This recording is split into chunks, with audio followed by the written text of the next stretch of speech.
Usman ibn Sunna institute of life sciences Sheikhpura से। Animal nutrition पढ़ रहे हैं। आज हमारा टॉपिक है तवानाई। तवानाई आपको पता है क्या, इंसान क्या जानवर हर चीज़ को जो है वो जिंदा रहने के लिए ज़रूरत होती है और हर काम करने के लिए जो है वो इसकी ज़रूरत पड़ती है। आज हम पढ़ेंगे कि इसमें तवानाई में हमारे पास हम इसको कितनी अक़साम में जो है वो तकसीम करते हैं और इसके अंदर हमें मिलती कैसे है, कितनी कितनी अज्जा से मिलती है। तो शुरू करते हैं। तो तवानाई जो है खुराक के अज्जा जैसे कि कार्बोहाइड्रेट, प्रोटीन, चर्बी के टूटने से हासिल होती है। इनका मेटाबॉलिज्म होता है जिस्म में, जिसकी वजह से ये फिर हमें हासिल होती है। जानवर फिर इस तवानाई को किस चीज़ के लिए इस्तेमाल करते हैं? एक तो हरकत के लिए, जिस्मानी दर्जा हरारत बरकरार रखने के लिए, दूध और गोश्त की पैदावार के लिए और अफजाइश नस्ल के लिए इस्तेमाल करते हैं। इसमें जानवरों में अब जो जैसे कि आपको बताया तवानाई बहुत बुनियादी जुज़्व है। आप इसको जब तक ये नहीं होगी, ना उसने नशोनुमा करनी है, ना उसने दूध देना है, ना उसने गोश्त देना है, ना उसने बाकी जिस्मानी अफ़ाल करने हैं, और मेन जो हमारा है कि ना उसने आगे अफजाइश नस्ल करनी है। पहले ये वाले सारे कंप्लीट होंगे, नशोनुमा, दूध, गोश्त और जिस्मानी अफ़ाल कंप्लीट होंगे, दैन लास्ट पे वो अपनी अफजाइश नस्ल के लिए जो बची हुई एनर्जी है वो इस्तेमाल करेगा। अच्छा, तवानाई जो है हमें खुराक मुख्तलिफ़ शक्लों में जो है वो खुराक से हासिल होती है, ठीक है। और जो तवानाई है वो डिफरेंट मराहल से गुजरती है जिस्म के अंदर, ठीक है। उन मराहिल को समझने के लिए हम तवानाई को जो है ना वो डिफरेंट अक़साम में जो है वो तकसीम करते हैं। पहली जो है हमारे पास ग्रॉस एनर्जी है, डाइजेस्टिबल एनर्जी है, मेटाबॉलाइजेबल एनर्जी है और नेट एनर्जी है। अब हम देखते हैं आगे के ये सारी इनके क्या फ़ायदे।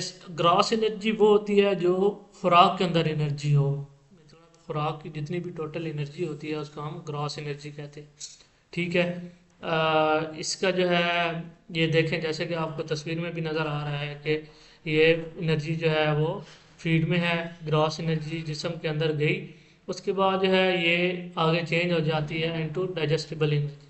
डाइजेस्टिबल एनर्जी वो एनर्जी होती है जो क्रॉस एनर्जी में से वो एनर्जी माइनस कर दें जो हम जो है वो फीसिस में जो एनर्जी लॉस्ट होगी। मीन के जब वो पेशाब कर रहा होता है तो उसके अंदर भी उसकी एनर्जी लॉस्ट होती है। तो वो जो एनर्जी लॉस्ट होगी अगर हम उसको माइनस करें ग्रॉस एनर्जी से तो हमारे पास डाइजेस्टिबल एनर्जी आ जाती है। डाइजेस्टिबल एनर्जी से मज़ीद जो एनर्जी ज़ाया होती है वो गैस जो प्रोड्यूस होता है और उसके बाद जो यूरिन प्रोड्यूस होता है उससे, अगर उन दोनों को हम डाइजेस्टिबल एनर्जी से निकाल दें तो हमारे पास बच जाती है मेटाबॉलाइजेबल एनर्जी। जो मेटाबॉलाइजेबल एनर्जी होती है, ठीक है, वो आगे जो है वो हमारे पास उसमें से हीट इंक्रीमेंट मीन के बॉडी को, जिस्म को हीट देने के लिए इस्तेमाल हो, और फिर उसके बाद जो बाकी जो रिटेन एनर्जी होती है, जो बाकी एनर्जी रख दी जाती है, वो फिर जो है हमारे पास नेट एनर्जी आती है। नेट एनर्जी हमारे लिए किस लिए इस्तेमाल होती है? नेट एनर्जी हमारे लिए इस्तेमाल होती है मेंटेनेंस के लिए, उसकी ग्रोथ के लिए और उसकी लैक्टेशन के लिए। आगे हम तवानाई की किस्म और ये सारी जो है मज़ीद जो है ये मैंने एक टेबल सा बनाया है, सो आपको ये बेहतर तरीके से समझ आएगी। ग्रॉस एनर्जी जो है उसमें खुराक में मौजूद जो मुकम्मल तवानाई होती है वो है, इसमें कोई भी एनर्जी ज़ाया नहीं होती और इसकी इस्तेमाल की सतह सबसे ज़्यादा है।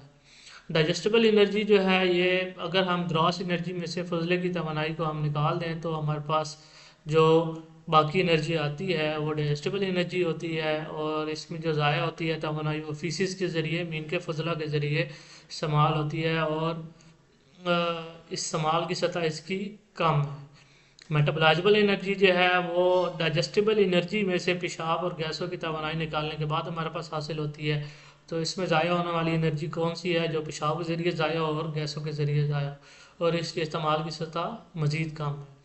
नेट एनर्जी जो है वो हम मेटाबॉलाइजेबल एनर्जी से, अगर हम हरारत की तवानाई, जो जिस्म को हरारत पहुंचाने के लिए तवानाई इस्तेमाल हो जाए, वो अगर हम निकाल दें मेटाबॉलाइजेबल एनर्जी से तो हमारे पास नेट एनर्जी आती है।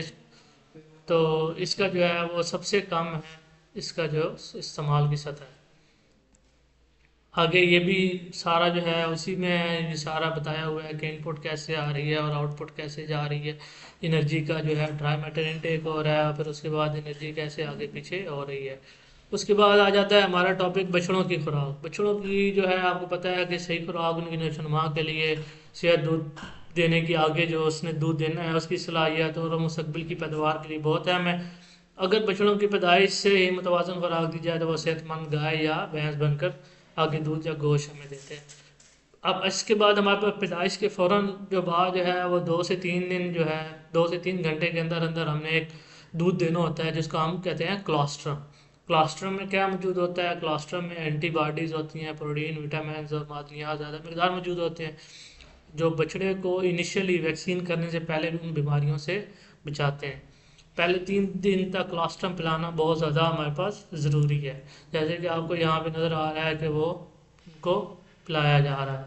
देन उसके बाद दूध पिलाने का दौर होता है कि पैदाइश के 3 दिन से लेकर 3 से 2 माह तक बछड़े को मुसलसल दूध पिलाया जाता है।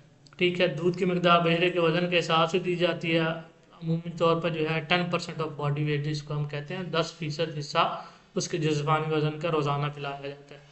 दूध को जो है वो या तो साफ बर्तन या बोतल के ज़रिए पिलाया जाता है ताकि बीमारियों से बचाव हो, या कुछ लोग जो है जैसे हमारे गांव में ये होता है कि डायरेक्ट जो है वो माँ से ही पिलाया जाता है। इस दूध पिलाने के दौर के बाद हम साथ साथ जो है वो आगे जो है वो उसको कुछ डाइट देते हैं। ठीक है, जिसको हम कहते हैं काफ स्टार्टर। ठीक है, वो काफ स्टार्टर जो है वो भी हम देते हैं जिससे उसका जो मैदा है, र्यूमन है, वो डेवलप होता है। और क्योंकि उसके अंदर एक वो जो हम काफ स्टार्टर देते हैं उसके अंदर क्या होते हैं, उसके अंदर होती है एक तो हाई जो है वो प्रोटीन होती है। ठीक है, तो उसमें दालें वगैरह और इस तरह की जो है ना चीज़ होती हैं जो उसके मैदे में जाके जो है रगड़ पैदा करती हैं। उस रगड़ के नतीजे में जो है ना वो आगे उसका जो मैदा जो र्यूमन है वो ज़्यादा प्रॉपरली डेवलप होता है। ठीक है, ये आगे आपको तस्वीर में ये दिखाया गया है कि जो ये काफ स्टार्टर जो है वो इनको दिया जा रहा है। मज़ीद कोई सवाल हो तो आप पूछ सकते हैं। अल्लाह हाफ़िज़।